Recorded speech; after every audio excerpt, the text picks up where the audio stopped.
నమస్తే. నేను మీ Gopi. Welcome back to our channel. ఈరోజు మనతో వచ్చరికి పొలిటికల్ అనలిస్ట్ చిట్టిబాబు గారు ఉన్నారు. సార్ నమస్తే సార్. నమస్తే. సార్, ఆంధ్రప్రదేశ్లో కూటమి గవర్నమెంట్ ఫామ్ అయిన తర్వాత వైసీపీ పరిస్థితి చాలా చాలా దారుణం అయిపోయింది. అదేవిధంగా కూటమి గవర్నమెంట్ ఏదైతే చేపట్టాల్సిన పనులన్నీ ఫాస్ట్గా చేపట్టి ఏదైతే అన్నా క్యాంటీన్లు కూడా ఈరోజు చేపట్టడం జరిగింది. సో దాని మీద మీ స్పందన ఏంటి? మీరు ఏమి సర్వేగంగా జరుగుతుందో ఏం సన్నాసితరంగా జరుగుతుందో ముందు విశ్లేషించండి. సన్నాసితరంగా జరుగుతుంది. ఆంధ్ర రాష్ట్రంలో ఎన్నికలు అయిన తర్వాత ఇచ్చిన ప్రామిసులు ఒక్కటి నెరవేర్చకుండా దానికి అబద్ధాలు జోడిస్తూ బుద్ధి జ్ఞానం లేనట్టు గతంలో తెలీదా, వీళ్ళే కదా మాట్లాడారు, అప్పుల పాలయ్యింది, ఖజానాలో డబ్బులు లేవు అన్ని పిచ్చివాగుళ్ళు అన్నీ వాగి ప్రజల ముందు మీరే చెప్పారు. అప్పుడు మరి ఎట్లా అండి మీరు ఇలాగూ వాళ్ళ 67,000 కోట్లు సంక్షేమం అవన్నీ పక్కన పెడితే అవన్నీ పక్కన ఎందుకు పెట్టాలి? అయ్యే ముఖ్యం. 67,000 కోట్లు అయితే మీరు 170 కోట్లకి సంక్షేమ పథకాలు ఎలా చేస్తారు? మేము సంపదను సృష్టిస్తాం మాకు తెలుసు అని మాట్లాడారు కదా. కొంచెం టైం ఉంది. మొన్న కదా రీసెంట్గా గవర్నమెంట్ ఫామ్ అయింది రీసెంట్గానే. చెప్పలేదుగా ఎలక్షన్ అప్పుడు. గవర్నమెంట్ వచ్చినాక 1 సంవత్సర కాలంలో చేస్తాం. ఎన్నికలైన మరునాటి నుంచే తమ్ముడు ఎంతమంది ఉన్నారు, నీకెన్ని, నీకు కూడా ఉంది, నీకు కూడా వస్తుంది 4,000 అని 4 మంది ఉంటే 4 15 60,000. మూడు అమ్మ తల్లి నువ్వు కట్టెల పొట్లో ఊది దగ్గు రాచి ఆరోగ్యం బాగుపడాలని, ఆరోగ్యం దెబ్బతినకూడదని 3 సిలిండర్లు ఫ్రీగా ఇస్తున్నాం. ఇవన్నీ మీరు కదా ఇమీడియట్ ఎన్నికలైన మర్నాటి నుంచే మీ దగ్గాల్సిన అవసరం కూడా లేదు. ఇన్ని కోతలు కూసి, కారు కోతలు, అబద్ధాల కోతలు కూసి ఇవాళ నాకు 3 సిలిండర్లు ఇవ్వడానికి కుదరదు, ఎప్పుడు కొంచెం టైం పట్టింది, మీకు కుదరదనే చెప్పాడు. మళ్ళీ కావాలంటే వెళ్ళి కమిటీ చేసి దాని ద్వారా సరైన ఆదేశాలు, సరైన నిర్ధారణతో కొంచెం లేట్ అయినా పర్లేదు మంచిగా అన్నాడు. ఆ మాట లోకేష్ అన్నాడు. వాళ్ళు ఏమంటున్నారంటే కొంచెం లేట్ అయినా పర్లేదు, ప్రతి ఒక్క పథకం మంచిగా నువ్వు వాళ్ళని సమర్థిస్తూ మీరు మాట్లాడుతున్నారు. వాళ్ళు అన్నది ఖచ్చితంగా అసెంబ్లీలో 3 సిలిండర్లు కుదరదు అనే చెప్పాడు. ఆ మాట దాని కారణాలు ఇప్పుడు చెప్పలేమని కూడా అన్నాడు. ఇదే క్లియర్గా అన్నమాట. ఎక్స్ట్రా మాటలు మీరు అన్నట్టు మనోహర్ ఏమి అనలా. మనోహర్ అన్నది ఇదే. మనోహర్ గారు అన్న మాటలు లోకేష్ గారు విని 1 సంవత్సరం కాలంలో ఒక కమిటీ వేసి వీటన్నిటిని సరైన నిర్ధారణ చేసి అన్నింటినీ సరే 1 ఇయర్ అన్నాడు లోకేష్.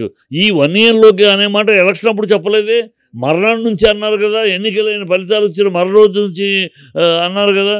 ఇవాళ కొత్తగా సంవత్సరం కావాలని వాళ్ళ కృషి వాళ్ళు చేస్తూనే ఉన్నారు కదా. కృషి చేస్తున్నారు. జనాలను మోసం చేసే కృషి చేస్తారు. ఏం మోసం చేశారు? జనాలని ఎలా అబద్ధాలతో వచ్చాం. కేవలం వచ్చి ఇప్పుడు 2-3 నెలలు అవుతుంది కదా.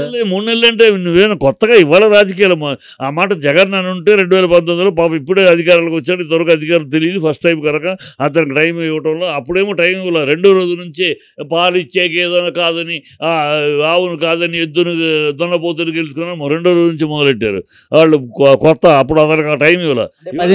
15,000 కోట్లు తెచ్చారు కదా సెంట్రల్. సిగ్గుందా మాట అనడానికి? పార్టీకి 15,000 కోట్లు, 15 కోట్లు గ్రాంట్. అది గ్రాంట్ అంటే తెచ్చామని చెప్పాలి. గ్రాంట్ అంటే మనం జగన్మోహన్ రెడ్డి గారు అది ఇవ్వలేదండి సెంట్రల్ నుంచి. చాలా ఇచ్చారు, చాలా ఇవ్వబట్టే. మరి ఎందుకు బయట పెట్టాల? అందుకనే 2 ఏళ్ళు అతను 5 ఏళ్ళ పరిపాలన ఎందుకు బయట పెట్టలేదు అలాంటి విషయాలు? బయట పెట్టినాయి. మీరు ఈ కూటమి అనేది వాళ్ళ మీడియా మేనేజ్మెంట్ ఉంది. వాళ్ళు ఒక అబద్ధాన్ని 10 మాటలు చెప్పటం, విపరీతంగా చెప్పటం. ల్యాండ్ టైటిల్ ప్రజలు నమ్మించారు. ల్యాండ్ టైటిల్ అంటే వీళ్ళే అసెంబ్లీలో వయ్యావు కేసులు తెలుగుదేశం పార్టీ తరఫున అది బ్రహ్మాండమైన ప్రాజెక్టు రాజస్థాన్లో చేస్తున్నారు, రష్యాలో చేశారు, అక్కడ చేశారు, దాన్ని అమలు చేయాలి, అది బ్రహ్మాండం అని చెప్పి మాట్లాడింది ఈ వయ్యావుల కేసు. పార్టీ అసెంబ్లీలో ఎక్కడో కాదు, రికార్డెడ్ కావాలంటే చూడొచ్చు, మాట్లాడారు. ఎన్నికలు అప్పుడు వచ్చేప్పుడు జస్ట్ ఒక ఎన్నికల ఓటుకి ఒక బంధం ఉండగా అదేదో మీ పేర్లు లాగేస్తారు, మీ ఆస్తులు లాగేస్తారని ప్రజలు భ్రమలో తీసుకెళ్ళిపోయారు. అది ప్రజలు నమ్మేశారు.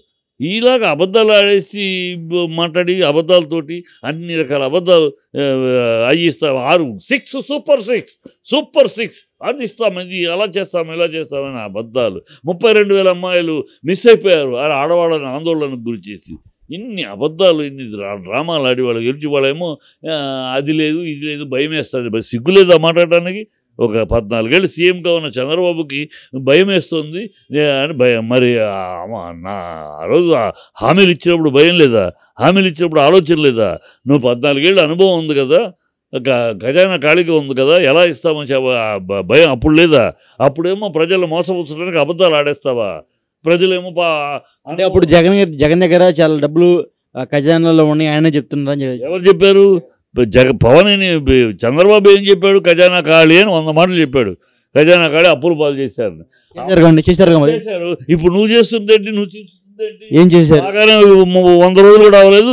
7,000 కోట్లు ప్రభుత్వ సెక్యూరిటీని తాకట్టు పెట్టి 7,000 కోట్లు తెచ్చుకున్నావు. ప్రభుత్వ పోర్టులను తాకట్టు పెట్టి ఇంకో 10,000 కోట్లకి టెండర్ పెట్టావు. నువ్వు చేస్తున్నదేంటి? నువ్వు అప్పు చేస్తేనేమో సంసారము, ఇంకోళ్ళు అప్పు చేస్తే వ్యభిచారమా? అప్పులు అనేది ప్రతి రాష్ట్రము చేస్తుంది, ప్రతి దేశము చేస్తుంది. ప్రపంచంలో అమెరికా లాంటి ఉన్న రిచ్ కంట్రీ కూడా అప్పులు చేస్తుంది. అప్పులు చేస్తే ప్రభుత్వాన్ని నడుపుతారు. ఇది పెద్ద తప్పులాగా చెప్పిన చంద్రబాబు ఇవాళ ఎందుకు నువ్వు అప్పులు చేస్తున్నావు? సృష్టించచ్చుగా సంపద. సొల్లువాగుడు, గాలివాగుడు వాగి ప్రజలు నమ్మించి మభ్యపెట్టి వాళ్ళ ప్రజలు కళ్ళు తెరిచేశారు. అప్పుడే కళ్ళు తెరిచారా? నిలదీస్తున్నారు ఎక్కడికక్కడ. మా ఓట్లు ఏమైనాయి? ఇన్ని మోసాలేంటి? అమ్మఒడికి మోసమే, 3 గ్యాస్ సిలిండర్ మోసమే, బస్సు ఫ్రీ బస్సు మోసమే, అన్నిటి చంద్రబాబు గారు నిన్న ఫ్రీ బస్ మీద ఒక మాట చెప్పారు. కొన్ని రోజులు లేట్ అయినా సరే మంచిగా స్టాండర్డ్గా బస్సులు వెళ్తామని చెప్పారు. మాట నువ్వు ఎన్నికలప్పుడు ఎందుకు చెప్పలేదు అంటున్నాను. ఇప్పుడు 100 చెప్తున్నావు, ఎన్నికలప్పుడు ఎందుకు చెప్పలా? ఎన్నికలు అవగానే అమ్మ చెల్లెళ్ళు మీరు ఫ్రీ బస్సు, మీరు ఎక్కడి నుంచి ఎక్కడికైనా మీకు ఫ్రీ అని ఎందుకన్నావు? ఎన్నికలు అయిన తర్వాత అధ్యయనం చేసి మీకు పక్కాగా ఇస్తాం. ఇప్పుడు చెప్పిన మాట ఆ రోజు చెప్పుండొచ్చుగా. ఆ రోజు చెప్పుంటే చెల్లు అనిపించేది. ఆ రోజేమో అబద్ధాలు. మీకు ఇచ్చేస్తాం ఇదిగో ఉంది, జేబులోనే ఉంది అన్నట్టు ఎన్నికలు అవటమే తర్వాత నా జేబులోంచి ఇలా తీసి ఇచ్చేస్తాను అన్నట్టు మాట్లాడి ఇవాళ అది కారణం ఇది కారణం ఆలోచిస్తున్నాం, కమిటీలు వేస్తాం.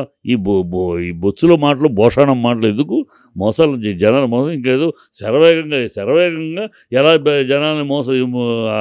అన్నా క్యాంటీన్ విషయంలో కూడా చాలా ఫాస్ట్గా అన్నా క్యాంటీన్ గ్రో చేసి ఫాస్ట్గా వర్స్ట్గాను ఎంత వర్స్ట్గా వెళ్ళిపోయి 5 రూపాయలకి మంచి నాణ్యతమైన ఫుడ్ అయితే ప్రజలకు అందిస్తున్నారు. అరాచకమ్మ ప్రభుత్వం నడుస్తుంది. 5 రూపాయలకి మంచి నాణ్యమైన ఫుడ్. అబ్బా నువ్వు వెళ్ళి తిన్నావా? అబ్బా అదే పెద్ద స్కాము. పెద్ద స్కాము ఎక్కడ పెడుతున్నారు? ఎక్కడ అన్న క్యాంటీన్ ఎక్కడ పేదలు ఉన్న చోట పెట్టాలి. నువ్వు పేదలు ఉన్న చోట పెట్టకుండా ఎక్కడో బాగా డబ్బున్న చోట ఆ సెంటర్స్లో పెడితే వాడు డబ్బున్నవాడి డ్రైవరు, డబ్బున్నవాడు వాళ్ళు పేదలు ఉండే చోట పెట్టాలి అన్న క్యాంటీన్. ఎక్కడ గ్రామాల్లో ఎక్కడ పెట్టారు? ఫుడ్ బాగాలేదని చెప్తున్నారు, దూరాలు టౌన్లో ఎక్కడ ఉంది? పేదలు ఉండే చోట్లలో ఉండాలి అన్న క్యాంటీన్. ఇప్పుడు మీ బిజినెస్ ఇది ఒక బిజినెస్ అంతే. ఒక కాంట్రాక్ట్ ఇవ్వడం, ఆ కాంట్రాక్టర్ ఏదో నీకు కమిషన్ ఇస్తాడు, దాంతో ఈ అంతే. అందుకని ఎక్కడ పెడుతున్నారు సెంటర్స్? పేదలు ఉండే చోట పెడితే పేదలకు కదా అన్నము. ఎక్కడ పెట్టారు? గుంటూరులో పేదలు టౌన్లో ఉంది. గుంటూరు ఏం మాట్లాడుతావు? గుంటూరు టౌన్ దగ్గర పని చేసుకొని సిమెంట్ పని చేసుకొని చాలా మంది ఉన్నారు. 50 మంది తింటున్నా, 100 మంది తింటే 20 మంది పని చేసుకో లేబర్ అయితే 80 మంది వాళ్ళు లేబర్ కాదు. నేను చూసా. ఎక్కడ చూసారు? డబ్బున్న వాళ్ళు ఎక్కడ చూసారు? నేను గుంటూరులోనే చూశాను, విజయవాడ వాళ్ళు. గుంటూరులో ఎక్కడ? నేను చెప్తా. గుంటూరులో అన్నా క్యాంటీన్ ఏ ఏరియాలో చెప్పండి. సెంటర్లో ఉంది. గుంటూరులో అన్నా క్యాంటీన్ ఏ ఏరియా? చెప్తా విను. నన్ను క్రాస్ చేసేదో చెయ్యాలో తెలివితేటలు ఉపయోగించద్దు. కానీ అన్నా క్యాంటీన్లు పెడుతున్న సెంటర్లు అన్నా క్యాంటీన్ గుంటూరులో ఎక్కడ కూడా సారా తెలియదు. లేబర్ ఉన్న చోట పెట్టట్లేదు. అది ఫస్ట్ పాయింట్. లేబర్ ఉన్న చోట పెట్టలేదు. నువ్వు లేబర్లు ఉన్న చోట టౌన్లో లేవు, టౌన్ దగ్గర పెట్టడం. ఇది ఒక వ్యాపారం ఒక కాంట్రాక్ట్. గతంలో జరిగింది చరిత్ర. అన్నా క్యాంటీన్ కొత్త కాదు. అన్నా క్యాంటీన్ గతంలో పెట్టడము, వాళ్ళు గోల్మాలు జరగటము, దాని మీద అన్నా క్యాంటీన్ల మీద గొడవలు జరగటము, ఆ తర్వాత మూసేయటము జరిగింది. కొత్తగా ఇప్పుడు డొక్కా సీతమ్మ క్యాంటీన్ కూడా పెట్టారు. డొక్కా సీతమ్మ క్యాంటీన్ పేరు పెట్టారు, పేరు పెట్టి మోసం చేయాలని అంతే. పేరు పెట్టి ఇదిగో 32,000 అమ్మాయిలు మిస్ అయిపోయారని చెప్పి మోసం చేయాల. అట్లాగే ఆ డొక్క మోసం చేయలేదు కదా. మోసం చేయటమే ఈ కూటమి యొక్క లక్ష్యము. ప్రశ్నించడానికి వచ్చిన పవన్ కళ్యాణ్ ముక్కు మీద వేలేసుకుని నోరు మూసుకుని కూర్చున్నాడు. ప్రశ్నించాలి కదా. నువ్వు ముక్కు మీద నోరు వేసుకుని కూర్చోలేదు. ప్రతి ఒక్క సమస్యని దగ్గర తీసుకుని ఎక్కడెక్కడ సమస్యలు అనేది తీరుస్తున్నారు. మా ఊరిని మీరు భజన చేయకండి, నాశనం చేయకండి. ఆంధ్ర రాష్ట్రాన్ని ఇలా భజన చేసి పనికిరాని పనులు చేస్తూ ఉంటే వాళ్ళని నిలదీసి ప్రశ్నించకుండా భజన చేస్తారు ఎందుకు? పవన్ కళ్యాణ్ ఒక సమీక్ష కూడా చేపడుతున్నారు కదా సార్. సమీక్ష వాళ్ళ పవన్ కళ్యాణ్ కొత్త ఏ మినిస్టర్ అయినా చేస్తాడయ్యా సమీక్ష? కొత్తగా మినిస్టర్లో కూర్చున్నాక ఏ మినిస్టర్ అయినా చేస్తాడయ్యా? ఏదో ఈయన పెద్ద సమీక్ష చేయడం బాధ్యత. ఎందుకంటే మినిస్ట్రీలో కూర్చున్నాక సమీక్ష చేసి ఏమిటి విషయాలు పెండింగ్ ఏంటి చేయాల్సి ఏంటి సమీక్ష. ఇదేదో పవన్ కళ్యాణ్ కొత్తగా ఉద్ధరిస్తున్నట్టు వాడు అనేది రొటీన్. అది ఏ మినిస్టర్ అయినా చేస్తాడు, చెయ్యాలి, చేయకపోతే సన్నాసాడు. చేయటం ఆ ప్రక్రియ మినిస్ట్రీ పనితనంలో ఒక భాగం అది. ఆఫీసర్లు కూర్చోబెట్టి మాట్లాడటం, సమీక్ష చేయడం, ఏమి ఉన్నాయి, ఏం పెండింగు, దేనికి కావాల్సిన నిధులు ఎక్కడి నుంచి రావాలి, నిధులు ఫైనాన్స్ దీనికి మినిస్ట్రీకి పంపించాలి, అప్రూవల్ చక్కచక్క రోడ్లు కూడా వేస్తున్నారంట. ఏం వేస్తున్నారు చకచక రోడ్లు. ఏమి ఊరిని పిచ్చి పిచ్చి పడికట్టు పదాల్లాగా శరవేగంగా చేస్తున్నారు, చకచకా చేస్తున్నారు, చాలా గొప్పగా. ఈ పడికట్టు పదాలు మాట్లాడకండి, నిజాలు మాట్లాడండి. నిజాలు మాట్లాడితే జర్నలిజానికి విలువ ఉంటుంది. నిజానికి మాట్లాడితే ఏ ఛానల్కైనా విలువ ఉంటుంది. ఊరిని కాకా కబుర్లను పడికట్టు పదాలతోటి వాళ్ళని భజన చేస్తాం వల్ల కాదు. వాళ్ళు తప్పు చేస్తున్న అరాచకాలు జరుగుతున్నాయి. వైఎస్ఆర్సీపీ అరాచకాలు చేసింది అని చెప్పారు. ప్రజలు నమ్మారు, మిమ్మల్ని గెలిపించాక మీరు ఈ అరాచకాలు ఏంటి? అరాచకాలు ఎవరు చేయలేదు. రషీద్ కూడా వైసీపీ, వాళ్ళిద్దరు వైసీపీ కొట్టుకున్న వాళ్ళిద్దరు. ఇది ఈ పిచ్చి మాటలే వద్దు. రషీద్ని ఇద్దరు వైసీపీ ఏమి కాదు. రషీద్ చంపింది తెలుగుదేశం వాళ్ళు గ్యారంటీగా. ఆంధ్రప్రదేశ్లో హత్య జరిగిన దానికి సంబంధం టీడీపీ జనసేన వాళ్ళు అంటారు. అప్పుడు వైసీపీలో జరిగినాయని వాళ్ళు కొట్టుకున్నారని చెప్పచ్చుగా. మరి అప్పుడు ఎందుకు వైసీపీని అన్నారు? అంటే మీ వాళ్ళ కాలంలో జరిగితేనేమో వైసీపీ ప్రభుత్వ హత్యలు, మీ కాలంలో జరిగితేనేమో అపోజిషన్ హత్యలు. ఏమి లాజిక్లీ సొల్లు వాగుడు తప్పితే సాగుతుందని సాగించకూడదు తప్పితే ప్రజలు రియలైజ్ అయ్యారు. రేపు తెలుస్తుందిగా, ఒంగోలు రీకౌంటింగ్లు తెలుస్తుంది ఇలా బతికేంటో, ఇలా అన్నీ బయటకు వస్తాయి. ఈ తోటి అరాచకాలతోటి అధికారంలోకి వచ్చారు, పచ్చి అబద్ధాలు మాట్లాడి వచ్చారు. ఇవాళ ఆ పచ్చి అబద్ధాలు ఒక్కదానికి కూడా సిగ్గు శర ఉండాలి. మనం చెప్పిన అబద్ధాలు అబద్ధం అని ప్రూవ్ అయినాకైనా ప్రజల ముందు క్షమాపణ చెప్పాలనే బుద్ధి బాధ్యత ఉండాలి. వీళ్ళకి లేదు. పవన్ కళ్యాణ్ నీతి రీతి నిజాయితీ అని డైలాగులు, సినిమా డైలాగులు కొట్టడం కాదు, ఈ నీతి రీతి నిరూపించుకోవాలి. కానీ ఎప్పుడైతే 32,000 అమ్మాయిలు తప్పు అని పార్లమెంట్లో చెప్పారో, పచ్చి అబద్ధం ఎలక్షన్ కోసం వాడిన మాటని పార్లమెంట్లో తేల్చి చెప్పారో, ఇంకెవరో కూడా చెప్పాల. మిత్రపక్షమైన బీజేపీ తరపున ఉన్న హోమ్ మినిస్టర్ బండి సంజయ్ తేల్చి చెప్పాడు సమాధానం. ఇంకా మీరు దానికి క్షమాపణ చెప్పాలి. ఆఫీసులో ఎవరినో తీసుకొచ్చి నిలబెట్టాలి. పచ్చి అబద్ధాలు చెప్పి ఇలా మోసం చేసే నీ వల్ల నేను కూడా మాట్లాడానని చెప్పాలి. వాడెవడో చెప్పాడట, ఈయన అనేసాడట, ప్రజలను ఆందోళన పుట్టించి, ఆడవాళ్ళలో అనుమానం పుట్టించి, ఆంధ్రప్రదేశ్ మగపిల్లలకు ఆడపిల్లలు ఇవ్వడానికి కూడా భయపడిన పరిస్థితి తీసుకొచ్చి ఆంధ్రప్రదేశ్ గౌరవాన్ని తొంగలో అలాంటి విషయాన్ని చెప్పినప్పుడు అది తప్పని తెలిపి క్షమాపణ చెప్పాలి. ఆ క్షమాపణ చెప్తాను బుద్ధి జ్ఞానం లేదు. ఇంకా ఏదో చించుతున్నాం, పొడుస్తున్నాం, ఏ మాటలు. Okay sir, thank you.